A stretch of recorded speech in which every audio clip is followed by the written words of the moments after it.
শুরু করছি আমাদের লাইভ ব্যাখ্যামূলক সূরাতুল ফাতিহার অনুবাদ এবং শানে নজুল নিয়ে।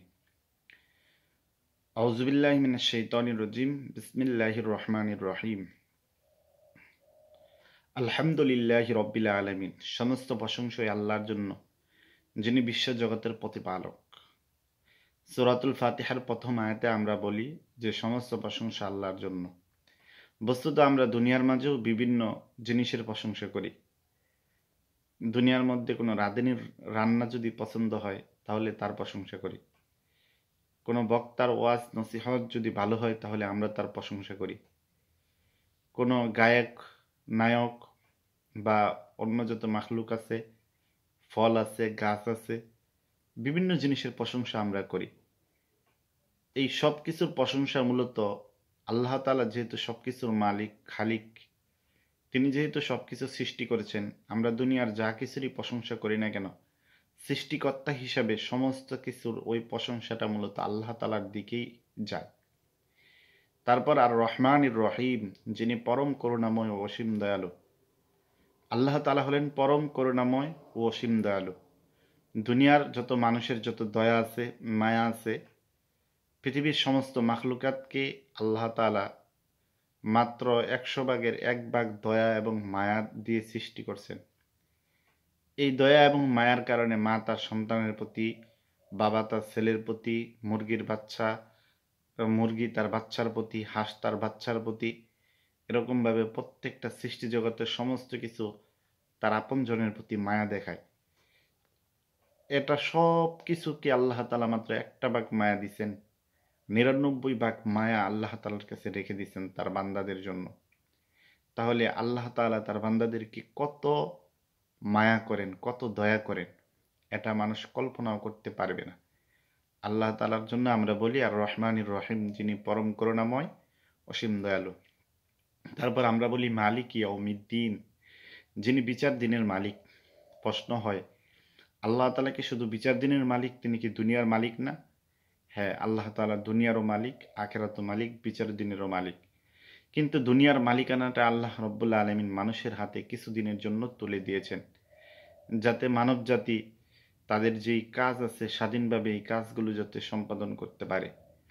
এই দুনিয়াটার মূল্য আল্লাহ তাআলার কাছে একটা মাছি মশার থেকেও আরো নগণ্য। দুনিয়ার কোনো মূল্য আল্লাহ তাআলার কাছে নাই। সুতরাং আল্লাহ তাআলা দুনিয়ার মালিকানাটা কিছুদিনের জন্য, কিছু কালের জন্য মানুষের হাতে ছেড়ে দিয়েছেন। পরকালে তিনি বলবেন লিমানিল মুলকুল ইয়াউম লিল্লাহিল ওয়াহিদিল কহ্হার। আজকের দিনের রাজত্বটা কার, আজকের দিনের ক্ষমতাটা কার? আল্লাহ নিজেই বলবেন লিল্লাহিল ওয়াহিদিল কহ্হার, পরাক্রমশালী একজন আল্লাহর। কহ্হার, যিনি কি শক্ত, শক্ত মজবুত এবং বিভৎস দিন, ওই দিন বিচারের দিন তিনি একটা নিজেকে প্রতিষ্ঠিত করবেন। কিন্তু দুনিয়ার মধ্যে তিনি সমস্ত মানুষের জন্য রহমান এবং রহিম। তারপর এই নিয়ে আরো অনেক ব্যাখ্যা আছে, আমরা সেদিকে যাব না। তারপর আমরা বলি ইয়াকা না'বুদু ওয়া ইয়াকা নাস্তাঈন, আমরা তোমারই ইবাদত করি, ওয়া ইয়াকা নাস্তাঈন, এবং তোমার নিকট সাহায্য প্রার্থনা করি। আমরা ইবাদত করি আল্লাহর, এটা আল্লাহ তাআলাকে বলতেছি। ইয়াকা না'বুদু, এটা নামাজের মধ্যে দৈনিক 5 বার কমপক্ষে আমরা প্রত্যেকটা মানুষ আল্লাহ তাআলার সামনে এটা প্রত্যেকবার সূরা ফাতিহার মধ্যে এটা আমরা বলি। কিন্তু আমরা কতটুকু আল্লাহ তাআলার ইবাদত করি? দুনিয়ার এই মায়ার মধ্যে থেকে, মসজিদ থেকে বের হয়ে আমরা দুনিয়ার মানুষের ইবাদত, গোলামি, বন্দিগি, দাসত্ব, আইন এগুলো মানার জন্য পাগল হয়ে যাই। তা আমাদের নিজেদের প্রশ্ন করা উচিত। তারপর আমরা বলি ওয়া ইয়াকা নাস্তাঈন, এবং তোমার নিকট সাহায্য চাই।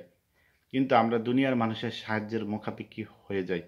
এগুলো কিন্তু আল্লাহ তাআলার সাথে যে আমরা প্রতিদিন কমিটমেন্ট করি নামাজের মাধ্যমে, এই কথার কিন্তু বরখেলাপ। তো আমরা আল্লাহ তাআলার নিকটই সাহায্য চাবো এবং আল্লাহ তাআলারই ইবাদত করব। তারপর আমরা বলি ইহদিনাস সিরাতাল মুস্তাকিম, আমাদেরকে দেখাও সরল, সঠিক, সোজা পথ। যেই পথটা সরল, সঠিক, সোজা পথ, যেটা ইসলামের পথ, যেটা Islam is the complete code of life. ইসলাম হলো পরিপূর্ণ একটা জীবন ব্যবস্থার নাম।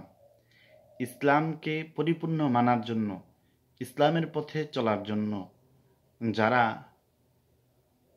যেই সোজা পথ আছে, জান্নাতের পথ আছে যেইটা, নবী রাসূলদের যেই পথ, এই পথে আপনি আমাদেরকে কি করেন? পরিচালিত করেন।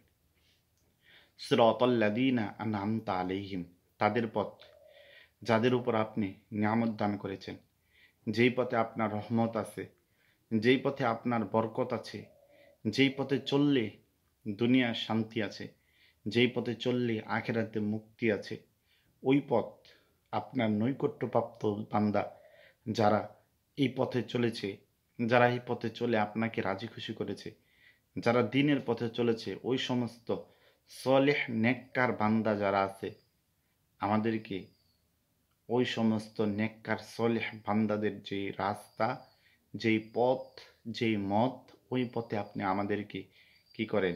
পরিচালিত করেন। এটা আমরা বলি সিরাতাল্লাযীনা আন'আমতা আলাইহিম। তারপর সূরাতুল ফাতিহার একবারে শেষ আয়াতের মধ্যে আমরা বলি গায়রিল মাগদুবি আলাইহিম ওয়ালাদ-দাল্লিন, ওই পথ নয় যেই পথ ক্ষুধার্তহীরা চলেছে, যারা নাফরমান, তারা যেই পথ অবলম্বন করেছে, নমরুদ, ফেরাউন, হামান, কারুন, আবুল আহাব, উতবা, সাইবা ইবনে মুগিরা, আবদুল্লাহ ইবনে ওবাই, এই সমস্ত কাফেররা যেই পথ অবলম্বন করেছে, গুমরাহিরা যেই পথে চলেছে, যেই পথে চলে তারা গুমরা হয়ে গিয়েছে, যেই পথে চলে তারা ধ্বংস হয়ে গিয়েছে, যেই পথে চলে তারা হালাক হয়ে গিয়েছে, যেই পথে চলে তারা আপনার বিরোধিতা করেছে, আপনার গজব প্রাপ্ত হয়েছে, যাদেরকে আপনি ধ্বংস করে দিয়েছেন, যাদেরকে আপনি শেষ করে দিয়েছেন, ওই সমস্ত মানুষদের পথে, ওই সমস্ত মানুষদের মতে, ওই সমস্ত মানুষের রাস্তায়, ওই সমস্ত মানুষের পদাঙ্ক আপনি আমাদেরকে অনুসরণ করিয়েন না, অনুসরণ আমাদেরকে করায়েন না। তারপর বলি আমিন। আমাদের এই দোয়া বা আমাদের এই প্রার্থনা আপনি কি করেন? কবুল করেন। দৈনিক আমরা সূরাতুল ফাতিহা তেলাওয়াত করি নামাজের মধ্যে। দৈনিক আমরা প্রত্যেক দিন আল্লাহ তাআলার কাছে এই সূরাতুল ফাতিহা আমরা পাঠ করি। কিন্তু আমরা অনেকেই আছি যে সূরাতুল ফাতিহায় যে আমরা আলহামদুলিল্লাহ থেকে গায়রিল মাগদুবি আলাইহিম ওয়ালাদ-দাল্লিন আমিন আমরা শুধু পড়ে যাচ্ছি, পাঠ করে যাচ্ছি, প্রত্যেকদিন পড়ি। কিন্তু কি যে পড়ি, এর যে কি অর্থ, এর যে কি মর্ম, এবং আল্লাহ তাআলার সামনে কি আমরা কমিটমেন্ট প্রত্যেকদিন করতেছি, এটা আমরা জানি না। সুতরাং আসুন আমরা সবাই কোরআন পড়ি, কোরআন জানি, কোরআন বোঝার চেষ্টা করি, কোরআন অনুযায়ী জীবন গঠন করার চেষ্টা করি। সূরা, যে সমস্ত সূরাগুলো আমরা কমপক্ষে নামাজের মধ্যে পড়ি, ওই সমস্ত সূরাগুলোকে তার অর্থ জানার চেষ্টা করি, নামাজের মধ্যে মনোযোগ আনার চেষ্টা করি, এবং ওই অর্থের দিকে যে সময় আমরা নামাজের মধ্যে এই আয়াতগুলো পড়ব, ওই অর্থের দিকে আমরা তাকানোর চেষ্টা করি, এবং বাস্তব জীবনে আমাদের কাজে কর্মে ওই অর্থগুলো, ওই কাজগুলো আমাদের জীবনে মিলতেছে কিনা, আমরা ওই কাজগুলো করতেছি কিনা, তা আমার জীবনের সাথে ফিট হচ্ছে কিনা, না হলে কোথায় গ্যাপ হচ্ছে, কেমনে হচ্ছে, কেমনে এটা ঠিক করা যায়, কেমনে সামনে আরও এই আমি যা বলতেছি এই কাজগুলো করা যায়, এইটা আমাদের চিন্তা করা উচিত। এইটা, এবং নামাজের মধ্যে আমরা যা পড়ি তা আমাদের জানা উচিত, এবং সে অনুযায়ী আমাদের জীবন গঠন করা উচিত। এই কথা, এই কথাগুলো বলে আমাদের আজকের যেই সূরাতুল ফাতিহার ব্যাখ্যামূলক, সংক্ষিপ্ত ব্যাখ্যামূলক অনুবাদ, এটা এখানেই শেষ করছি। দেখা হবে, কথা হবে আমাদের লাইভ কোরআন এই ক্লাস এবং ব্যাখ্যামূলক অনুবাদে। আপনারা এখনও যারা হাফেজ মাওলানা হাসান মাহমুদ সিদ্দিকী আমাদের ইউটিউব চ্যানেলটি যারা সাবস্ক্রাইব করেন নাই, তারা সাবস্ক্রাইব করে রাখবেন, এবং নিয়মিত আমাদের আপলোডিং বাদ মাগরিব এবং বাদ ফজর আপনারা উপস্থিত থাকবেন, কমেন্ট করবেন, এবং কোরআনের বিধিবিধানগুলো জানার চেষ্টা করবেন, শুনবেন এবং মানার চেষ্টা করবেন।